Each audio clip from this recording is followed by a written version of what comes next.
Okay, we've come to the last part of the last part of the day, and it's going to be fast-paced. And you're going, oh my goodness! For some of you, are thinking, oh, it's been fast-paced all day. For others of you, you're thinking, yeah, it's been okay. But this last session is top 10 tools, and it's a quick 5 minutes each. So there won't be any questions in this session. We'll just be going jump, jump, jump back and forth. And we're going to be sharing things, some low tech, some a little bit higher tech, of things that we love using in our setting. So we're going to start with lovely Amanda. All right, thank you, Jenny. Everyone, left hand, make a fist. Get your pen. You have to do it with your left hand. Sorry if you're left-handed and you can't draw on yourself. Draw yourself, make your little hand into an E. Did everybody make an E there? Nice. Now this strategy is to help those kids that confuse E and I in their writing. Good? We need that. Who needs that? Yeah.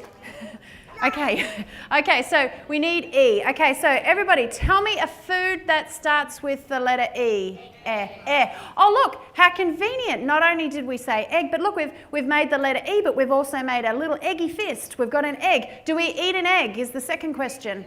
Can we eat an egg? I mean, you might not want to, but would you like to eat an egg? Yes. So I'll get there in the end.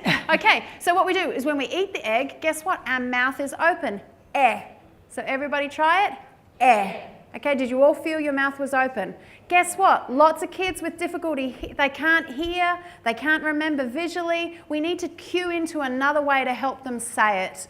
And so, I mean, to help them remember the difference between E and I. So let's help them tune into what their mouth is doing. What's working? Your mouth is working. My mouth is open. My mouth is open. I'm eating an egg. Okay, I've got it now. I look at it and I can write it. Okay, now make it tall and skinny. And I've turned it into an Indian. Do we eat an Indian? No way. So now my mouth is closed. E.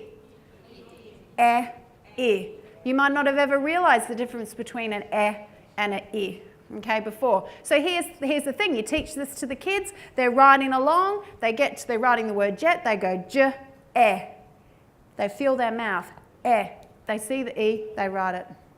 Okay, really handy. Similar sort of thing. If you put your thumb up and put the line down, here's the stalk. This is, of course, my apple. Guess what? I also eat an apple, so my mouth is also open for I open the and is often confused with a U. They confuse the and the So how I teach that is, okay, the for the apple, and then What happens with is my hand goes up, and my jaw goes down, and my mouth is hanging so wide open I can't eat anything. Okay, so that's just one way that I teach those vowels. We didn't need a piece of technology. No, cool. It's all about sharing today. Cool. Okay, I'm going to introduce you to Ziggy. Ziggy in our classroom is just a USB camera, a document camera that we use for a multitude of things. And I'm going to show you how we use it in our classroom.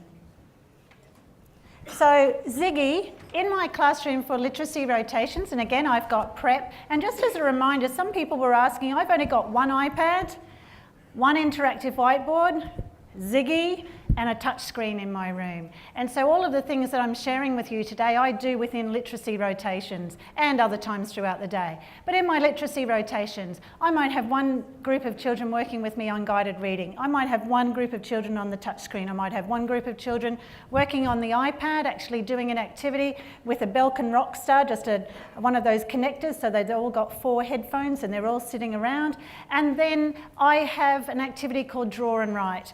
My Draw and Write, the draw is a collection of, on a shelf, and it has a collection of all different things that you can use for writing. So it might be a big roll of paper that they can actually cut off or rip off, and they can use that for writing. They can use cards that I've got in there. They can use little books that I've made up that don't have any lines. I've got books with lines. I've got lined paper. There's a multitude of things I just want them to write.